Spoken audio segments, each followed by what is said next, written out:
If you study physics, in particular relativity, you've probably heard that space has dimensions and clocks, or dimensions in time. Well, that's a lie. This is something that came out by Albert Einstein. He denied the existence of ether and said that space is not physical. It doesn't have any physical substance in it.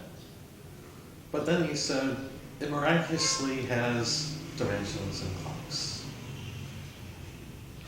And he didn't say that fairies sprinkle fairy dust and the dimensions and clocks appear.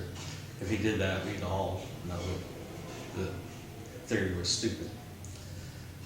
And he didn't say the physical dimensions and clocks appear by magic, because they weren't there to begin with, because there wasn't any physical substance. He didn't say it was magic. But he implied it was magic because there's no other reason for the physical dimensions and clocks to be there in relativity theory. And this is at the heart of why we can't combine quantum field theory and relativity theory today by people that are stuck in the standard model and standard relativity theory. Because quantum field theory uses one set of dimensions and clocks, one set of rulers and clocks, as I like to say, and relativity theory uses Einstein's fictitious rulers and clocks.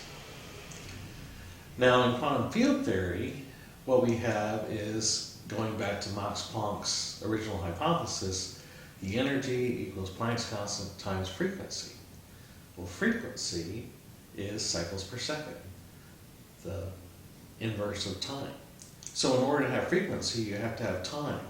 So the quantum fluctuations of the quantum field already have time. And time comes from those quantum fluctuations. And they also have the relationship that the wavelength times the frequency equals the speed of light. And so they have wavelengths, and wavelength equals distance. So the quantum fluctuations of the quantum field have distance and time. And they make the rulers of space. Space by itself is just a container, if you read the definition. It is something that contains all matter. Well, the most fundamental form of matter it contains is the quantum field. And the quantum field has wavelengths and frequencies, which give dimensions and clocks. And so in quantum field theory, when we're looking at what are the dimensions and what are the clock rates, we go back to the quantum fluctuations and the properties that come out of the quantum field that give us dimensions and wavelengths. And these are strictly electromagnetic constants and electromagnetic properties.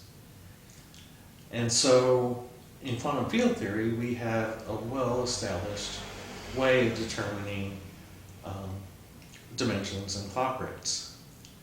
And so one reason that physicists have failed to combine relativity theory and quantum field theory by using relativity theory's dimensions and clocks, Einstein's fictitious dimensions and clocks, is that quantum field theory already has its own set of clocks, a different one.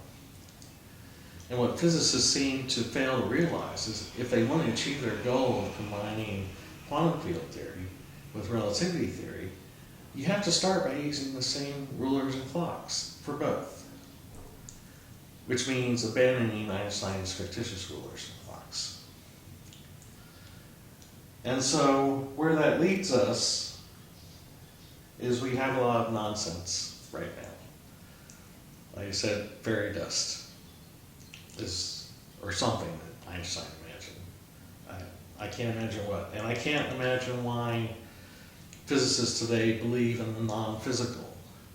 The non-physical is not physical. And if it's non-physical, it's not real. And if it's not a real substance, it can't have real dimensions and it can't have real clocks. And this goes at the fundamental heart of the problem with relativity theory, that Einstein started from the wrong basis by using the wrong rulers and clocks. And from there, he made lots of other mistakes that I'll talk about in other videos. So anyway, once you decide to say, I'm going to use quantum field theory's rulers and clocks and describe relativity theory using the same set of rulers and clocks for both, you recognize that quantum field theory is electromagnetic, which in turn means relativity theory is electromagnetic. And the dimensions and clocks are dimensions and clock rates are electromagnetic. And that applies to both special relativity and general relativity. And since general relativity is an important part of the structure of what we mean by gravity, it means gravity is electromagnetic. And that's probably at the heart of the problem, is that physicists want to combine quantum field theory with relativity theory, but to do so, they have to give up the idea that gravity is a separate force and that relativity is a phenomenon that is geometric and having nothing to do with electromagnetic properties.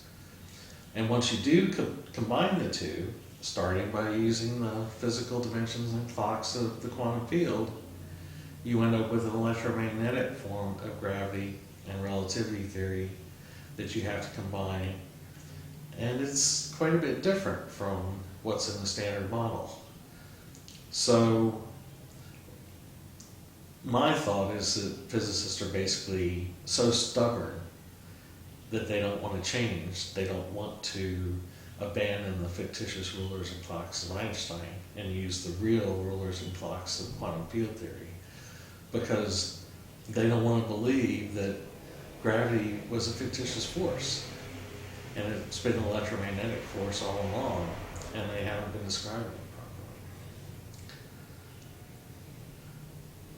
So if you hear the lie that space has dimensions and clocks in class or on a video, you can comment or talk back and say that you're lying.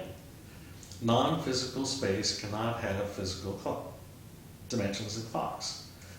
It's an impossibility. It's a logical impossibility. It's non-physical physics. And I'm not a believer in non-physical physics. If it's not physically real, it's not real. Other than something like a space, and space is just a container for what is real. So, and in that sense, you can have an abstract container for the real stuff, like space or the universe. So anyway, if you like my video, please like, share, or subscribe. And if you want to learn more about quantum field theory, look for future videos and watch some of my earlier videos. And I also have a couple books that are for sale on Amazon. And so I appreciate if you would buy that to help support me, and you can learn a little bit more about quantum field theory and zero-point field theory along the way. And I also have a Patreon account. I'm an independent researcher. And so I appreciate any support that you can give me, and I hope you enjoy this video. Thank you.